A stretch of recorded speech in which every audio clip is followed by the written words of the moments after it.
భూగర్భ జలాలు అడగంటకుండా చూసుకోవాల్సిన బాధ్యత ప్రజలపై ఉందని జిల్లా భూగర్భ జల వనరుల శాఖ అధికారి గోవర్ధన్ రెడ్డి తెలిపారు. మంగళవారం చిత్తూరులో ఆయన మీడియాతో మాట్లాడుతూ జిల్లాలో సెప్టెంబర్ వరకు సాధారణ వర్షపాతం నమోదైనట్లు వెల్లడించారు. జిల్లాలోని 31 మండలాల్లో 3 నుండి 6 మిల్లీమీటర్ల వర్షపాతం నమోదైనట్లు తెలిపారు. నిండ్రా మండలంలో మినహా మిగిలిన 30 మండలాల్లో సాధారణ వర్షపాతం నమోదైనట్లు వెల్లడించారు. పడమటి మండలాల్లో తూర్పు మండలాలతో పోలిస్తే భూగర్భ జలాలు తగ్గిందని పేర్కొన్నారు. రానున్న వర్షాకాలంలో వర్షాలు అధికంగా పడితే చెరువులు నదులు నిండుతాయని, లేకుంటే భూగర్భ జలాలు అడుగంటుకుపోతాయని తెలిపారు. గత 4 సంవత్సరాలుగా వర్షపాతం సాధారణం కంటే ఎక్కువగా నమోదైందని, ఏడాది మాత్రం సాధారణ వర్షపాతం నమోదైనట్లు గోవర్ధన్ రెడ్డి తెలిపారు. భూగర్భ జల శాఖ అధికారి చిత్తూరు జిల్లాకు ఈ 31 మండలాలకు సంబంధించి మేము మొత్తం మానిటరింగ్ చేస్తుంటాము. ప్రధానంగా భూగర్భ జల శాఖ ముఖ్య ఉద్దేశం ఏంటంటే మొత్తం జిల్లాలో నీటి వనరులు ఏ విధంగా పెరుగుతున్నాయి, ఏ విధంగా తరుగుతున్నాయి, వాటి ఎలా జ్యుడిషియస్గా వాడుకోవాలి, అంటే భావి తరాలకు మనకు రావాల్సిన ఈ నీళ్ళు అనేది ముఖ్యమైన ఇది కాబట్టి, వనరు కాబట్టి దాన్ని ఎలా వాడుకోవాలనే దాని మీద ప్రజల్లో అవగాహన కల్పించడానికి సో మేము ప్రతి జిల్లా ప్రతి మండలంలోనూ ఒక 2-3 బోర్లు వేసింటాం అనమాట. ఆ బోర్లలో ఆటోమేటిక్ వాటర్ లెవెల్ రికార్డర్స్ పెట్టింటాం. Automatic water level recorders every 6 అవర్స్కి రీడింగ్స్ తీసుకుంటూ ఉంటుంది. ఆ 6 అవర్స్ తీసుకున్న రీడింగ్స్ని అది వెబ్సైట్లో మనకు కనిపిస్తుంది అనమాట. ఏపీ వారియమ్స్ అనే వెబ్సైట్ ఉంది. దాంట్లో కూడా మనం కావాలంటే ఎవరైనా చూడొచ్చు.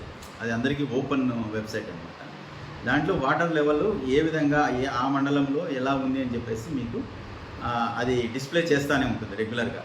సో మేము దీనికి మనము ఆటోమేటిక్ వాటర్ లెవెల్ రికార్డర్ ద్వారా వచ్చిన వాటర్ లెవెల్ని, అలాగే రెయిన్ఫాల్ డేటాని రెండింటినీ మేము సమన్వయపరుచుకొని ఏ విధంగా వాటర్ లెవెల్ పెరుగుతుంది, ఏ విధంగా వాటర్ లెవెల్ తగ్గుతుంది మండలాల వారీగా, సో మనం ఎక్కడ ఏ మండలాల్లో తగిన జాగ్రత్తలు తీసుకోవాలి, సో ఈ విధమైన సమాచారాన్ని అటు సిపిఓ వాళ్ళకి కానీ, ఆర్డబ్ల్యూఎస్కు, ఇరిగేషన్కు, డ్వామా వాళ్ళకి, ఎందుకంటే దీనికి సంబంధించి ఈ మొత్తం అన్ని డిపార్ట్మెంట్, అగ్రికల్చర్ వాళ్ళు వీళ్ళందరికీ కూడా అనమాట, వీళ్ళందరికీ ఇది అవసరమే ఉంటుంది.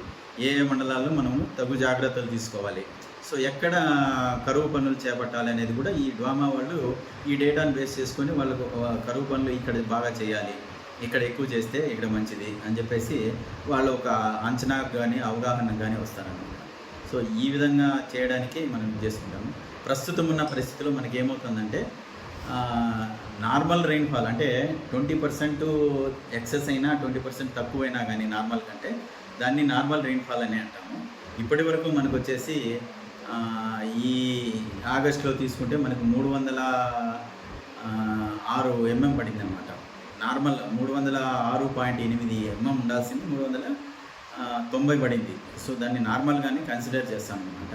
కొన్ని మండలాల్లో ఎక్కువ పడింది. ఇప్పుడు మీకు తెలిసి నగరి ఈ నెలలో ఎక్సెస్ రెయిన్ అంటే 61% ఎక్సెస్ రెయిన్ పడింది. సో ఇది జిల్లాకు మొత్తాన్ని కలిపి చెప్తున్నాను మీకు. మనకు డీపెస్ట్ వాటర్ లెవెల్స్ జనరల్గా కుప్పం ఏరియా, ఎస్పెషల్లీ గుడిపల్లి మండలము, కుప్పం మండలము, ఇవి అన్ని మండలాల కంటే కూడా చాలా డీపర్ వాటర్ లెవెల్స్ ఉంటుంది. నేను కాన్స్టిట్యున్సీల వారీగా తీసుకుంటే మీకు కుప్పం అనేది ఎక్కువ డీప్ అవుతుంది. ఎస్పెషల్లీ మీకు గుడిపల్లిలో అయితే 50 మీటర్స్ ఉంది. అదే కుప్పం ఏరియాలో అయితే 17 మీటర్లు ఆ లెవెల్లో మీకు ఫ్లక్చువేట్ అవుతాను అన్నమాట. సో ఇక్కడ కొంత మనము అది ఎందుకంటే ఆ ఏరియా ఎక్కువగా గ్రానైటిక్ నీసెస్ అనే జియాలజికల్ కండిషన్స్ ఉన్నాయి కాబట్టి రీఛార్జ్ కండిషన్స్ కూడా తక్కువ. యాజ్ వెల్ యాజ్ మీకు ఏమవుతుందంటే అక్కడ వర్షపాతమే తక్కువ. ఓవరాల్గా నార్మల్ రెయిన్ఫాల్ కూడా వాళ్ళకి తక్కువ అనమాట. ఈసారి వాళ్ళకి కూడా 800 to 900 మీటర్స్ ఫీట్ వరకు వేస్తున్నారు. సో మనము రాను మనం అంటే మనకు స్టాటిక్ వాటర్ లెవెల్ అనేది పడిపోతూ ఉంది.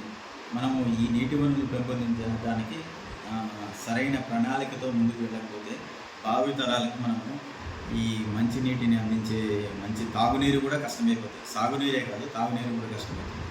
మనకు ఎస్పెషలీ మన చిత్తూరు జిల్లాలో పెరినియల్ రివర్స్ అంటే జీవనదులు లాంటివి ఏవీ లేవు. ఏమున్నా మనకు వర్షం మీద మనం ఆధారపడతాము. ఆ వర్షాకాలంలో వచ్చిన నీటిని పొదుపుగా వాడుకోగలగాలి. సో మనం ఏదైనా మనకు ఏమాత్రం అవకాశం ఉన్నా హెచ్ఎన్ఎస్ఎస్ కానీ ఈ గాలేరు నగర్ నుంచి కానీ నీటిని తీసుకురాగలిగితే ఆ నీటితో ఇక్కడున్న చెరువులు నింపితే మిగిలిన అంటే మొత్తము మన ఏరియా కూడా ఆ బోర్లు కూడా కొద్దిగా బాగా డెవలప్ అయ్యి వాటర్ లెవెల్ బాగా ఇంక్రీజ్ అయ్యి నీరు సమృద్ధిగా లభిస్తే ఆటోమేటిక్గా రైతులు వ్యవసాయానికి కట్టుబడి ఉంటారు, పరిశ్రమలు కూడా రావడానికి బాగా అవకాశం ఉంది. సో మనము సర్ఫేస్ వాటర్ని కూడా ఇక్కడికి తీసుకొస్తే మరింత మంచిగా ఉంటుందని చెప్పేసి మీకు తెలియజేస్తున్నాను.